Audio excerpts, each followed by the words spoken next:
Selamat pagi ibu-ibu dan bapak.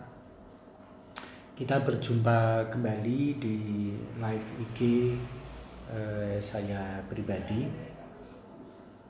Pagi ini kita akan membicarakan tentang pengaruh narasi terhadap kehidupan kita.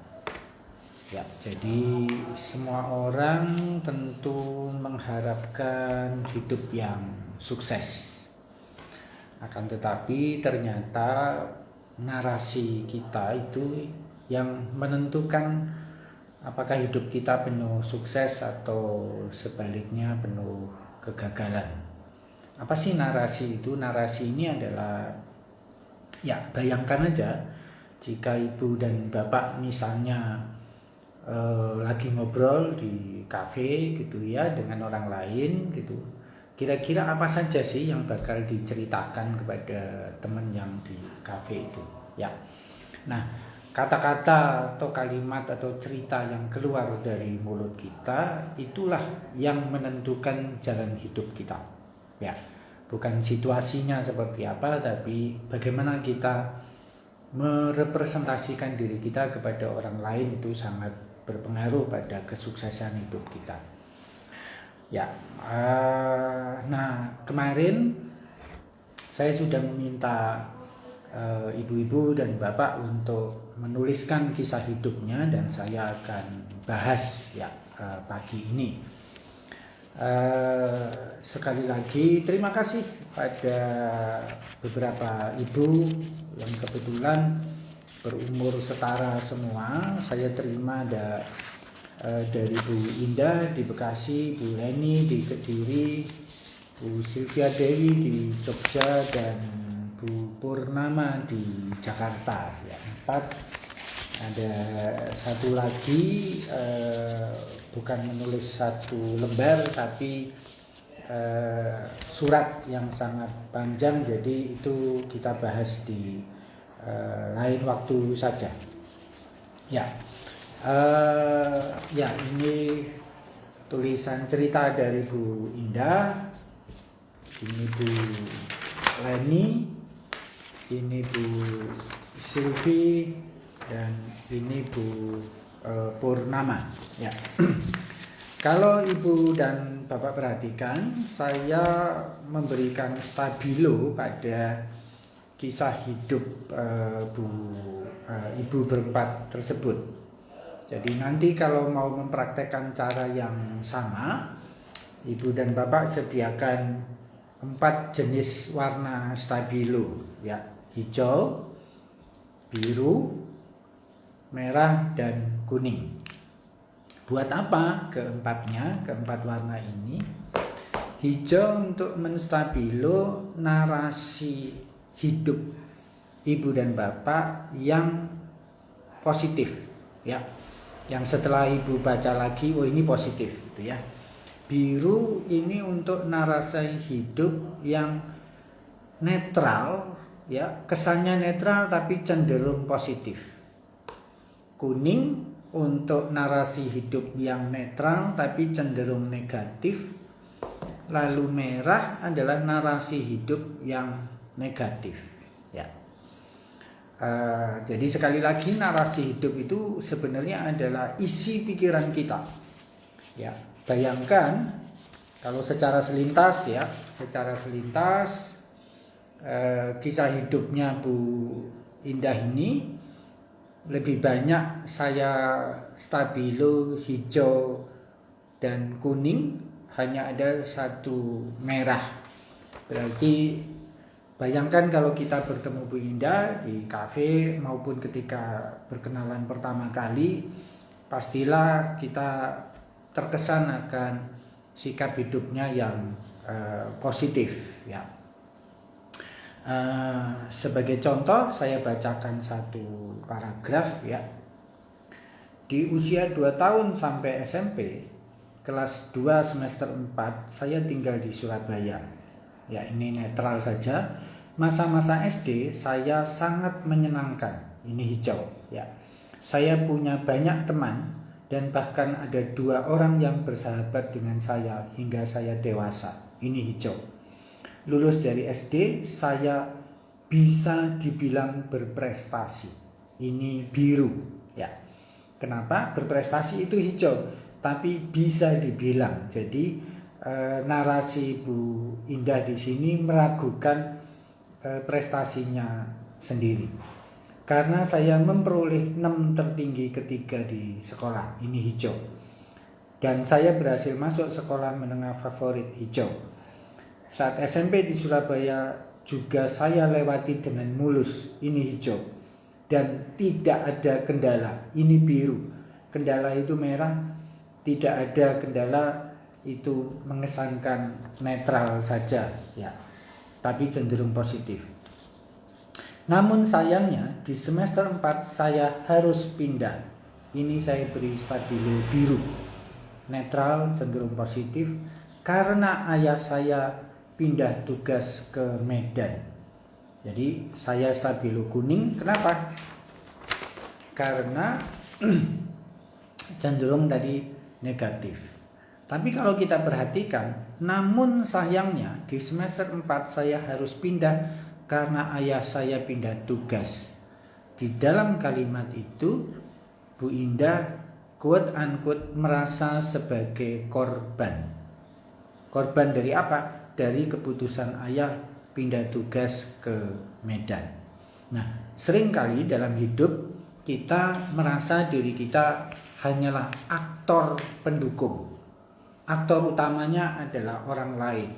Ini yang membuat hidup kita menjadi seakan-akan takdir, nasib itu ditentukan oleh orang lain, oleh lingkungan, oleh keadaan, gitu ya.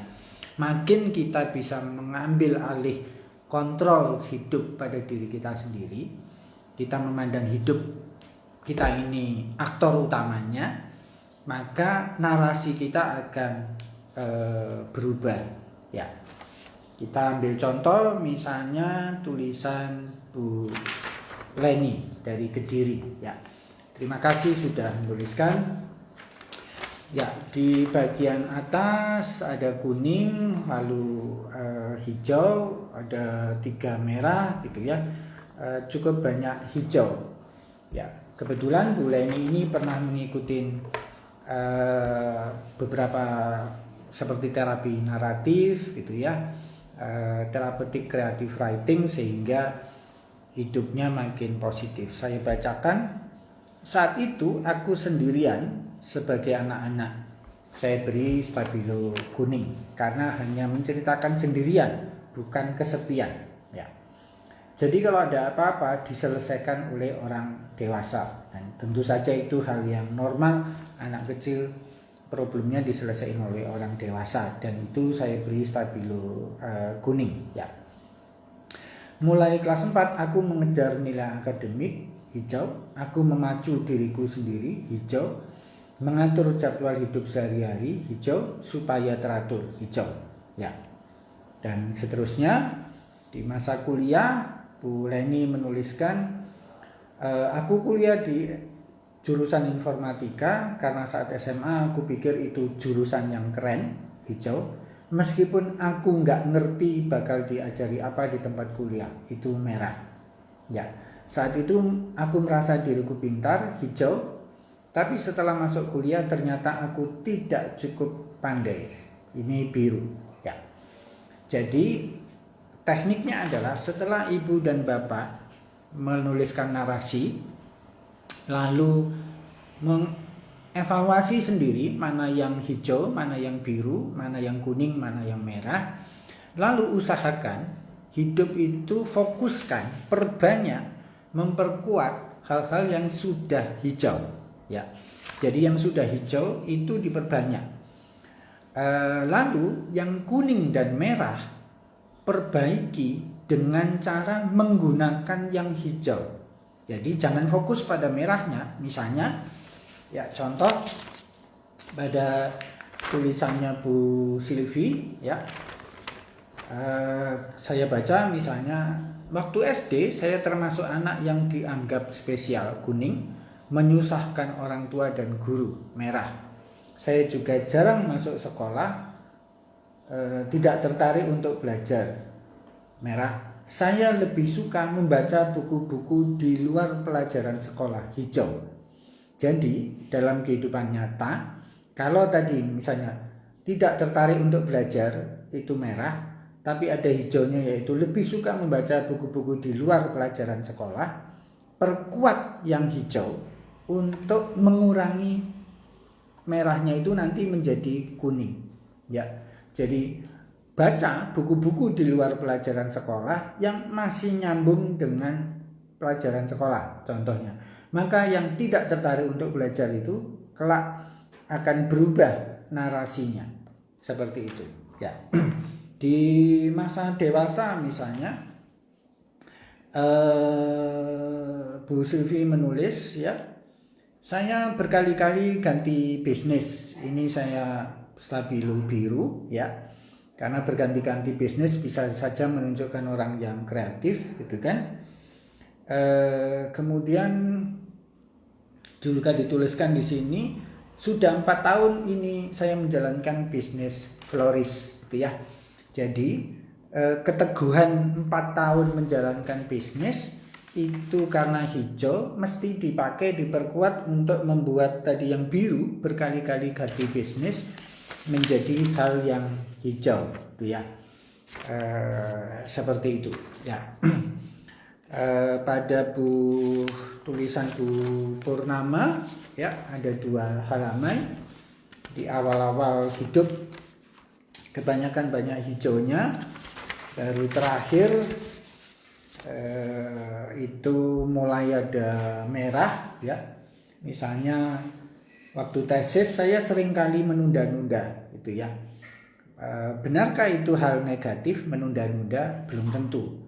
Jangan-jangan itu kebutuhan untuk beristirahat yang tidak diperbolehkan oleh diri sendiri. Maka sampingnya ada stabilo merah, malu untuk bertanya kepada orang lain. Ya, kenapa merah? Karena rasa malu itu adalah hal yang ditanamkan dari luar, bukan asli dalam diri kita sendiri. Itu dipengaruhi oleh pikiran-pikiran negatif yang ditanamkan oleh sistem pendidikan maupun orang tua kepada diri kita, ya. Nah, kemudian saya tulis stabilo hijau di sini. Puji Tuhan, akhirnya tesis selesai, ya. Nah, mesti dievaluasi, direfleksi, kenapa bisa selesai?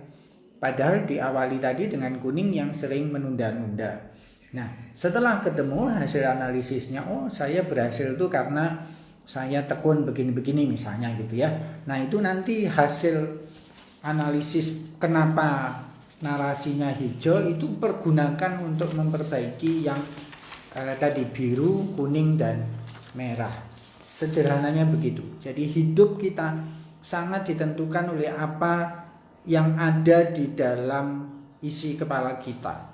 Dan mesti diingat Ibu Bapak bahwa isi kepala kita itu kebanyakan adalah hasil tanaman dari pihak lain. Pikiran-pikiran negatif yang ada di dalam diri kita itu cetakan dari pihak lain, dari sekolah segala macam gitu ya. Jadi salah satu PR utama Ibu Bapak kalau pengen mengubah hidup sederhana saja ya, dimulai dengan mengubah isi kepala kita, narasi kita menjadi lebih banyak yang positif ya.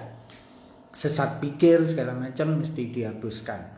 Jadi ringkasnya, semua orang mampu menjadi sutradara atas kehidupannya sendiri ya, bukan menjadi korban dari situasi atau lingkungan ya.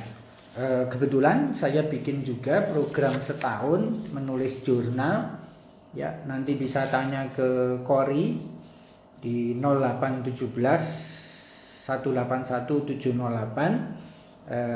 Belajar menjurnal selama setahun penuh 52 minggu untuk mengubah kehidupan kita menjadi kita mampu mengontrol hidup kita sendiri. Silakan jika Ibu dan Bapak ada yang mau ditanyakan. Ya.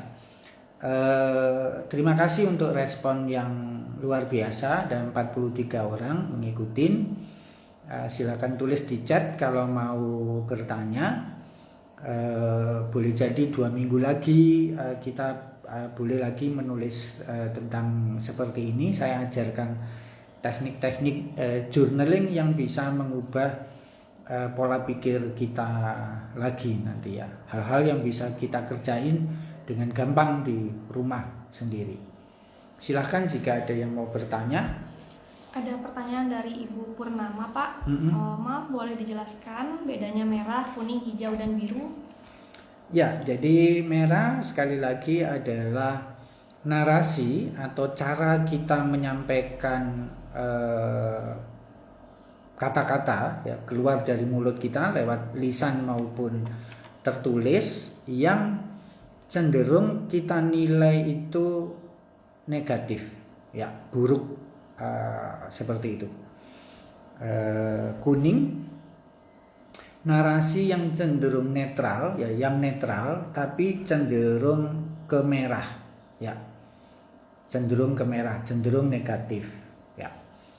Biru, netral tapi cenderung positif, ya. Sementara hijau, narasi kita yang memang asli positif. Seperti itu, ya. Kemudian ada pertanyaan dari Ibu Santi Ratna. Hai Opa, memperkuat warna hijau contohnya seperti apa ya Opa? Terima kasih sebelumnya. Ya, memperkuat warna hijau, Bu Santi. Bu Santi ini tinggal di Singapura. Ya, selamat datang di live IG ya Bu. Di contoh misalnya, di contohnya Bu Indah. Di sini Bu Indah menulis, saya minta kuliah di Surabaya. Saya minta kuliah.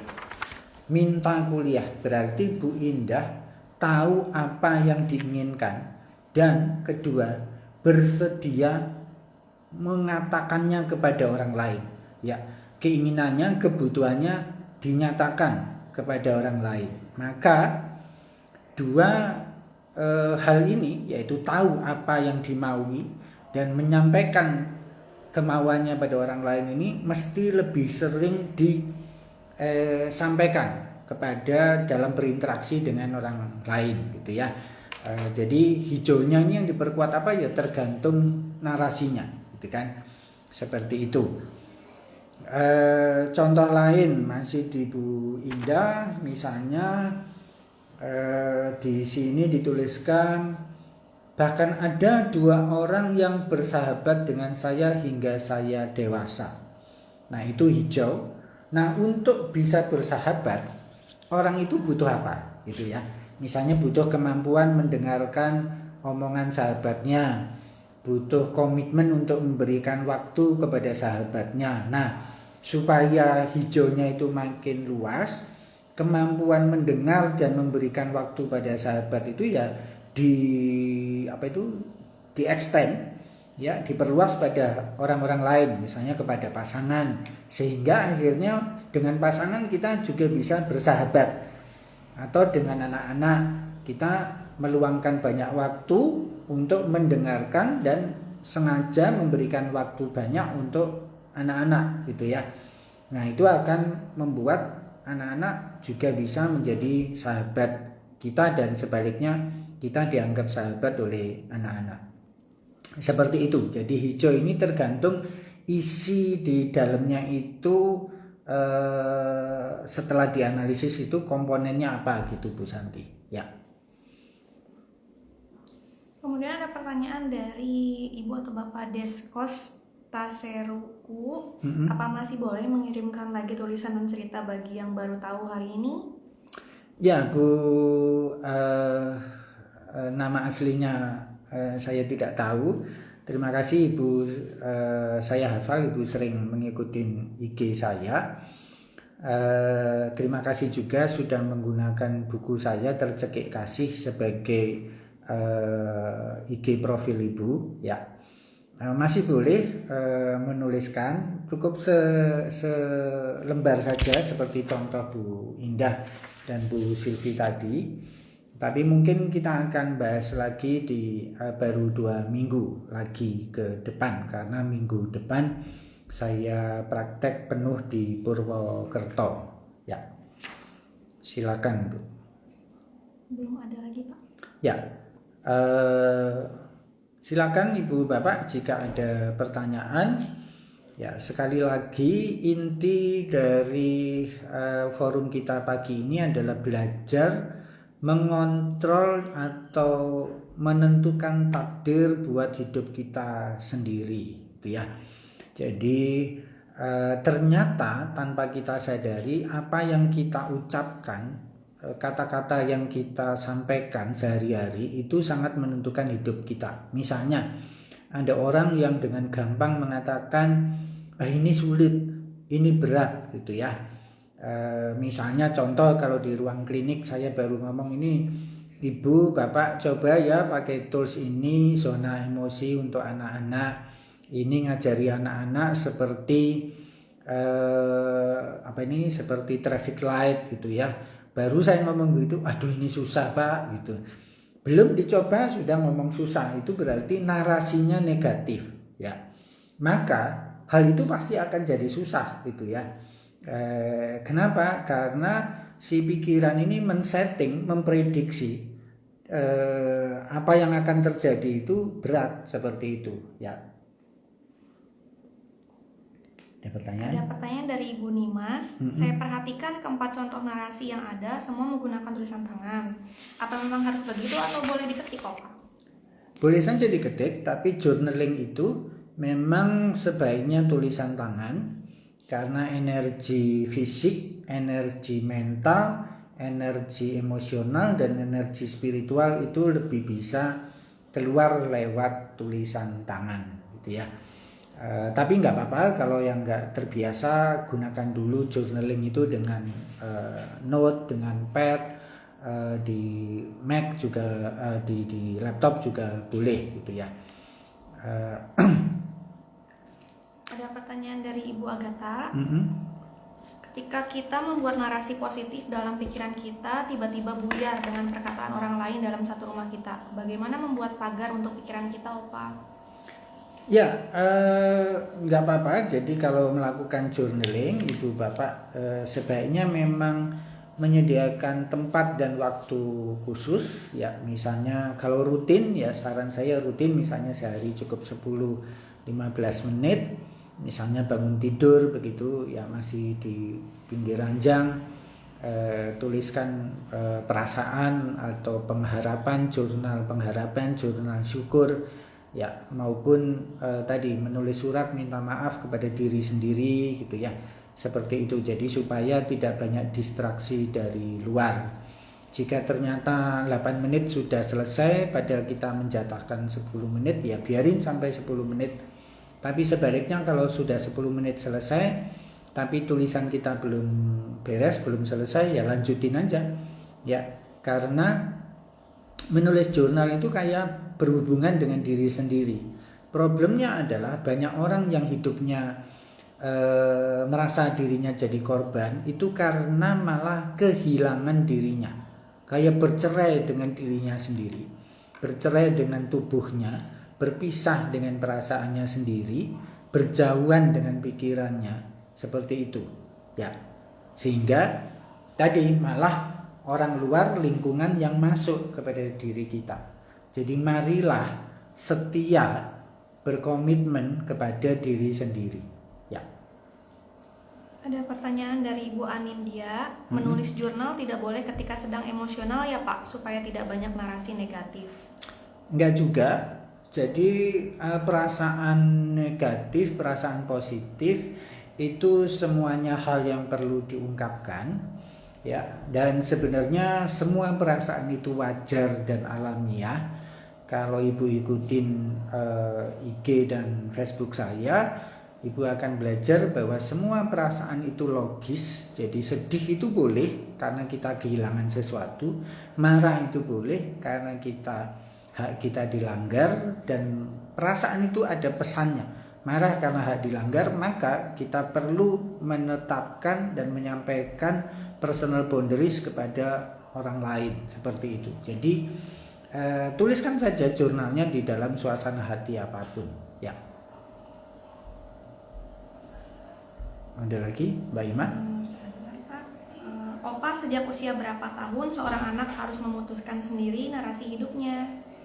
Sejak kecil, ya, sejak bayi, anak-anak itu boleh punya narasi sendiri. Hati-hati, jadi kalau orang tua masih mengalami trauma, saya sarankan orang tua memulihkan diri sendiri dulu, ya.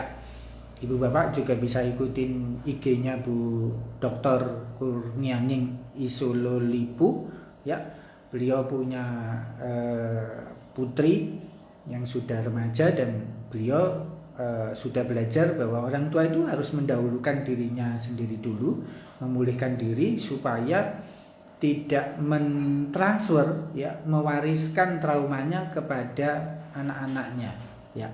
Sebagai contoh, ya, kita sering membanding-bandingkan anak. Misalnya saya sering ditanyain oleh orang tua, anak saya mirip siapa Pak, gitu ya, mirip saya atau mirip pasangan saya, seperti itu. Saya biasanya balik bertanya, memangnya si anak nggak boleh jadi dirinya sendiri, gitu ya. Jadi sejak bayi dia boleh jadi dirinya sendiri dengan kita tidak memasukkan pikiran-pikiran negatif kita yang membentuk dirinya seperti itu, ya. Kemudian ada pertanyaan dari Ibu Purnama. Apa saja hal-hal utama yang dituliskan dalam jurnal?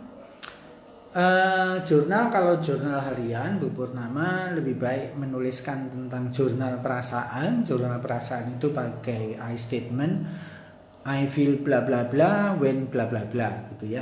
Jadi aku merasa sedih ketika aku kehilangan kesehatanku, misalnya. Aku merasa marah ketika hakku untuk mendapat ketenangan dilanggar. Aku kecewa ketika harapanku tidak terpenuhi, dan seterusnya.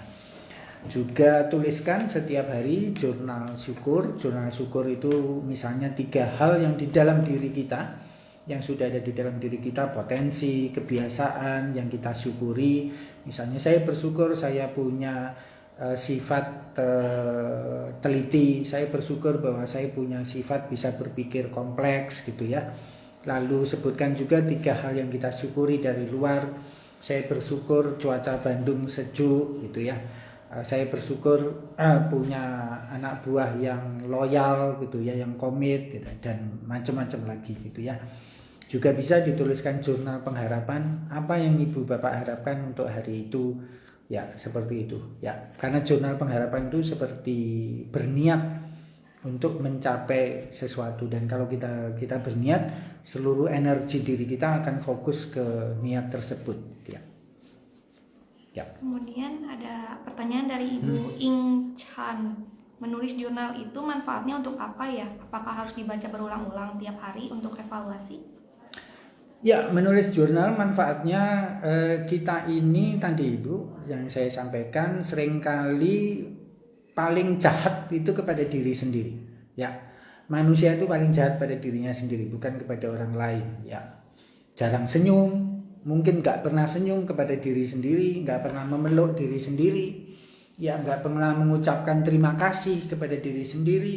Sudah bangun tidur mestinya kita berterima kasih sama diri sendiri. Terima kasih ya diri, kamu sudah mau bangun dengan bersemangat, gitu ya.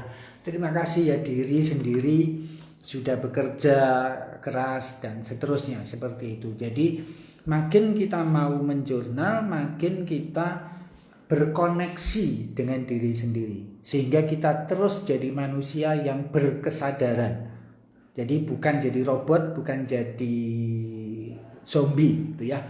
Kebanyakan orang, mayoritas orang itu hidupnya walking dead, seperti zombie, gitu ya. Tidak menyadari, makan ya makan aja, gitu, nggak mindful, nggak menyadari, oh ini sayurnya rasanya sayur ini agak getir, yang sayur ini lebih pahit, seperti itu ya. Segalanya itu kayak ras, gitu ya, dikejar-kejar hidup itu, seakan-akan besok mau mati, ya. Jadi kalau ibu bapak nanya ke saya, kalau seandainya saya tahu besok saya mati, apa yang akan saya lakukan? Enggak, saya enggak berdoa, saya enggak itu. Saya akan jalani hidup saya seperti hari ini, seperti biasa. Ya, tetap bekerja, tetap bernapas, saya sadari. Ya, supaya besok ketika saya mati sebagai manusia, bukan zombie. Ya. Kemudian ada pertanyaan dari Ibu Reni Wawo. IG-nya apa ya Pak yang trauma diri? Apa boleh dituliskan? Tentang trauma sih IG Ibu Bapak bisa ikutin IG saya. Ya, ya berarti sekarang Ibu Bapak sudah mengikuti IG saya, Dr_Dono, tapi juga bisa ikuti Instagramnya cornerstone.lifeguide ya. Nanti di link tree saya ada ya, silahkan diikutin gitu ya. Kemudian ada pertanyaan dari Ibu Purnama lagi. Marah sama dengan hak dilanggar. Berarti kalau ortu marah karena anak terlalu sering bermain gadget bukan marah yang baik ya? Karena bukan menyangkut hak yang dilanggar. Betul sekali Bu Purnama, saya suka Ibu. Ya, baru pertama dengar live IG saya langsung paham. Wah, luar biasa Bu Purnama. Ya, betul sekali Bu. Banyak orang, ini tadi yang ditanyakan juga, kenapa sih kita perlu menjurnal gitu ya? Karena bahkan berperasaan itu banyak orang yang nggak tahu bahwa perasaannya itu nggak tepat. Ya, karena banyak orang sejak kecil dilarang berperasaan, maka ketika dia marah dia nggak tahu bahwa sebenarnya dia nggak marah. Boleh jadi dia kecewa, gitu kan? Karena Bu Purnama kecewa, harapannya anaknya itu main gadget hanya 1 jam, ternyata 2 jam, kan kecewa. Tapi karena dari kecil tidak dibiasakan mengakses dan memvalidasi perasaan kita sendiri, kita malah marah-marah kepada anak. Banyak orang marah, sebenarnya nggak marah tapi takut. Misalnya banyak bos jadi pemarah karena takut bulan depan masih bisa menggaji anak buahku nggak ya dalam masa pandemi ini. Lalu dia nggak mampu mengakses perasaan takutnya itu, dia malah marah-marah terus setiap hari. Contohnya itu, jadi marah bukan karena haknya dilanggar, tapi karena perasaan lain. Ya, terima kasih Bu Purnama. Kemudian pertanyaan dari Pak Idam. Selamat pagi Bapak, saya telah melakukan journaling dan menuliskan beberapa hal mengenai orang tua saya. Bagaimana cara menyampaikan ke mereka tanpa melukai perasaan mereka? Ya, jadi sebenarnya journaling ini tidak ditujukan pada tulisannya ini nanti disampaikan pada orang lain. Tidak. Journaling itu terutama hanya untuk diri kita sendiri. Boleh dibaca oleh orang lain, ya. Itu yang membaca adalah pertama-tama inner child kita sendiri, ya. Dia penting, ya, diri kita yang kecil itu, yang menderita itu perlu membaca ulang. Kedua, tentu saja pada orang yang kita percayai, entah pasangan, entah terapisnya Pak Idam, segala macam gitu ya. Nah, jadi perasaan-perasaan bawah sadar di masa lalu itu memang perlu dikonfrontasikan. Misalnya seperti rasa malu, rasa bersalah, itu dua perasaan yang gak asli dari dalam diri kita, itu ditanamkan. Ya, rasa malu itu pasti ditanamkan, gak ada orang yang asli malu gitu ya. Itu mesti dikembalikan pada mereka yang dulu mengajari kita rasa malu dan rasa bersalah itu. Cara mengembalikannya bukan dibalikin kepada orang tua, misalnya kalau masih hidup gitu ya. Bapak sini, duduk sini, saya mau mengembalikan rasa malu, enggak gitu. Ya cukup visualisasi. Jadi Pak Idam bisa membayangkan orang tua duduk di depan sofa di depan Pak Idam, lalu kembalikan rasa malu itu pada mereka. Itu sudah sangat setelah itu akan merasa tenang, damai seperti itu ya. Biasanya kesaksian mereka yang ikut trauma healing, terapi naratif maupun yang akan saya berharap nanti yang TCW, therapeutic creative writing yang setahun itu juga akan banyak orang diubahkan hidupnya. Kemudian pertanyaan dari Ibu Sinta Widya, Opa sebaiknya nulis jurnal di pagi hari atau malam hari? Tergantung jenis isi jurnalnya Bu Sinta. Jadi kalau jurnal malam itu saya sarankan adalah jurnal perasaan plus jurnal meaningful event. Jurnal meaningful event itu adalah ibu memikirkan dalam sehari ini tentu kan ada banyak kejadian, remeh maupun besar menurut pikiran kita. Tapi setelah kita rasakan, jadi dengan perasaan, oh ternyata ada kejadian yang tampaknya sepele, sederhana, tapi sangat bermakna buat saya. Misalnya tadi ketika di bank, Pak Satpam itu senyum manis sekali gitu kepada saya, dan saya merasa diri saya sejuk gitu ya, menerima senyumnya itu. Maka di malam hari saya tuliskan, saya mendapat berkat luar biasa dari senyum Pak Satpam ini. Nah itu dilakukan di malam hari. Biasanya efeknya ya tidur kita menjadi lebih lelap, ya tidur dalam gitu ya. Kemudian pertanyaan dari Pak Chan, Papa, apa lebih baik jurnal kita dahului dengan ucapan syukur, setelah itu baru kita masuk ke pengharapan atau afirmasi? Ya, betul sekali. Jadi biasanya urutan jurnal kalau pagi itu dimulai dengan jurnal perasaan, lalu jurnal syukur tadi, baru kemudian jurnal pengharapan ya Pak. Seperti itu. Ya, terima kasih Pak. Kemudian dari Ibu Lady Roslin, ya. IG Live ini boleh disimpan di feed ya Opa, saya baru gabung, pengen tahu detail dari awal tentang journaling. Saya sudah melakukan journaling lagi sejak awal pandemi, tapi enggak setiap hari, hanya seminggu 2-3 kali. Gak apa-apa ya Opa? Ya, terima kasih Bu Lady Roslin. Sudah lama kita nggak ketemu ya. Nanti ini akan taruh di video IGTV ya, live IG-nya. Kemudian Ibu Purnama, bagaimana mendorong anak usia 10 dan 7 tahun untuk start journaling? Dimulai aja dari kalau untuk anak-anak journaling. Jadi bedakan antara journaling ini dengan diary ya. Diary itu enggak terapeutik. Jadi jangan disarankan anak-anak nulis diary, tapi journaling ya. Kalau ajarkan aja ke mereka, paling gampang kalau buat anak-anak itu jurnal afirmasi positif ya. Kalau afirmasi positif ini contoh ya, ada kalimat-kalimat afirmasi seperti ini. Jadi Bu Purnama bisa menyusunkan dulu untuk anak-anak, dan kemudian anak-anak setiap pagi diminta membaca satu saja afirmasi ini selama misalnya 2 minggu berturut-turut, atau pakai metode lain, satu hari itu langsung misalnya 3 kalimat afirmasi gitu ya. Dan afirmasinya ini bisa tentang rasa aman, tentang rasa mampu, macam-macam gitu ya.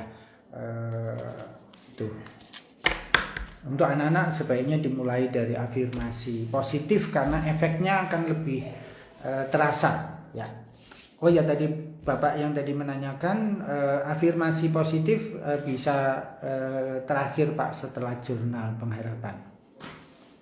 Kemudian Ibu Purnama bertanya lagi, jadi kalau orang nggak tahu malu, apa justru psikisnya lebih normal? Bukan tidak tahu malu ya Bu. Jadi begini, rasa malu yang ditanamkan ini seringkali adalah rasa malu yang tidak perlu. Misalnya gini, karena masyarakat mengajarkan bahwa orang pinter itu penuh pengetahuan, maka banyak orang pinter yang merasa dirinya pinter, misalnya punya gelar doktor banyak gitu ya, malah nggak pernah mau bertanya. Karena bertanya itu dianggap memalukan. Dokter kok bertanya, seperti itu misalnya ya. Jadi ini rasa malu yang salah. Ya, bukan rasa malu, misalnya rasa malu lain yang ditanamkan itu misalnya anak kecil pup ya, pipis, diberitahu malu dilihat orang malu, seperti itu ya. Padahal pup dan pipis itu adalah sesuatu yang alamiah. Akhirnya dia malah mengalami misalnya toilet trainingnya terlambat karena dari kecil si bayi ini sudah ditanamkan ide yang keliru gitu ya. Seperti itu sih ya. Rasa malu misalnya terhadap tubuhnya sendiri gitu ya. Rambutnya keriting dianggap lebih buruk daripada rambut lurus ya. Kulit gelap dianggap lebih jelek daripada kulit yang terang. Nah, ini adalah rasa malu yang perlu dibuang gitu, karena ditanamkan oleh pihak lain. Maksudnya gitu Bu Purnama. Jadi bukan orang nggak tahu malu gitu ya. Korupsi nggak tahu malu lah itu malah keliru. Gitu ya. Kemudian pertanyaan dari Ibu Reni Wawo. Kalau sampai saat ini orang tua masih menanamkan rasa bersalah atau malu dan lain-lain yang tidak tepat karena kepada saya, padahal saya ingin memulihkan diri, itu gimana ya Pak? Misalnya orang tua menyalahkan karena anak saya tidak gemuk.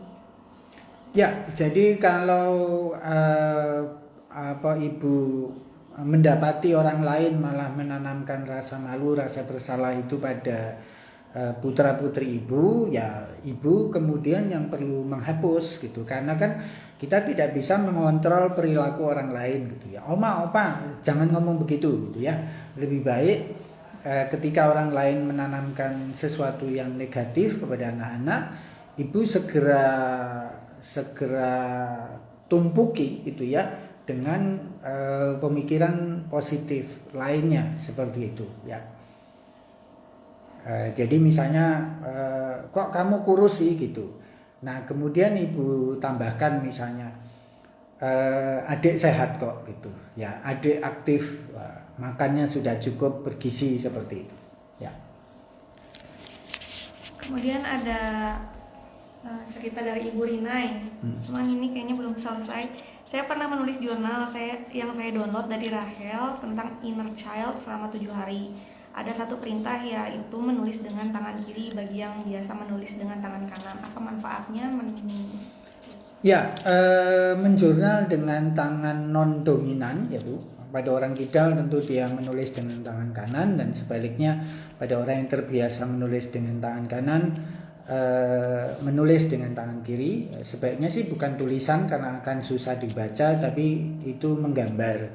Ya, tapi itu teknik lanjutan. Ya, teknik lanjutan sebaiknya nggak usah dikerjakan kecuali ibu memang mengikuti psikoterapi secara khusus. Jadi kepada para psikolog muda di luar sana, please jangan ajarin teknik-teknik yang spesifik.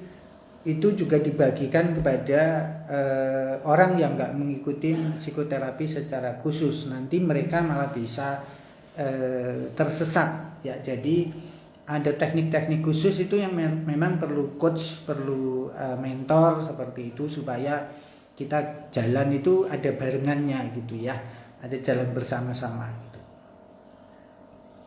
Ya. Kemudian ada pertanyaan dari Ibu Devon. Opa, ada contoh afirmasi positif untuk anak enggak? Banyak Ibu. Afirmasi positif sebenarnya mau untuk anak, untuk orang dewasa sama saja ya, nggak perlu khusus, paling kalimatnya lebih sederhana untuk anak-anak ya. Contoh kalau yang ada di hadapan saya misalnya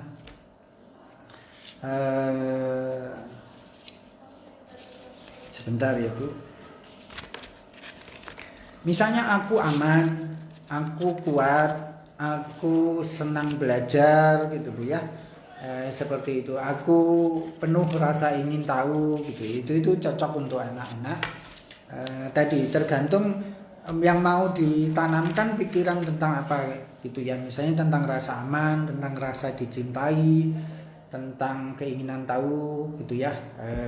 Itu sih. Tapi cara membuat afirmasi positif itu yang penting tidak ada kalimat harus gitu ya. Aku harus pinter gitu ya. Kata harus itu dicoret aja gitu ya. Aku sudah pinter digantinya gitu. Kata akan juga sebaiknya jangan. Aku akan rajin belajar. Langsung ditulis saja aku rajin belajar. Ya. Ada pertanyaan dari Ibu Elis Tasbih. Ada konflik dengan keluarga perihal umur karena sudah berumur, sedangkan diri sendiri belum siap untuk berkeluarga. Diri sendiri masih mau plan dengan membuat keluarga yang lebih baik lagi dalam hal parenting dan lain-lain. Iya. Ini nggak ada lanjutannya Pak. Ya, terima kasih Bu Elis. Ya intinya buat Bu Elis sering-sering nyanyi lagunya Bon Jovi ya Bu. Ini lagu favorit saya. It's my life gitu ya. Jadi itu hidupnya ibu, walaupun semua orang bilang ayo segera kawin gitu ya. Tapi ini ibu yang nentuin, jangan sampai menikah gitu-gitu hanya gara didesak orang lain ya.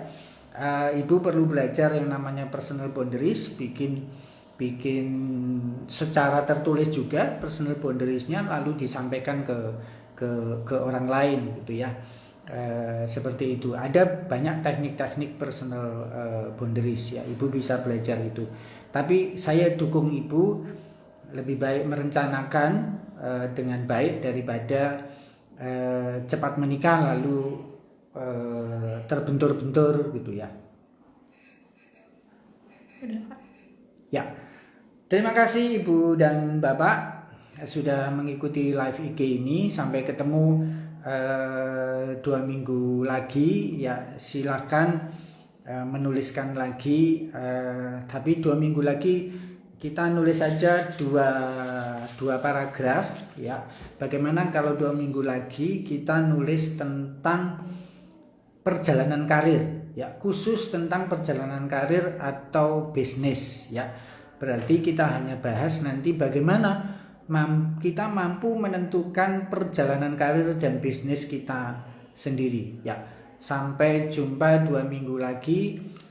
Perhatikan IG saya, dan buat yang mau mendaftar terapeutik kreatif writing silakan hubungi Mbak Kori ya.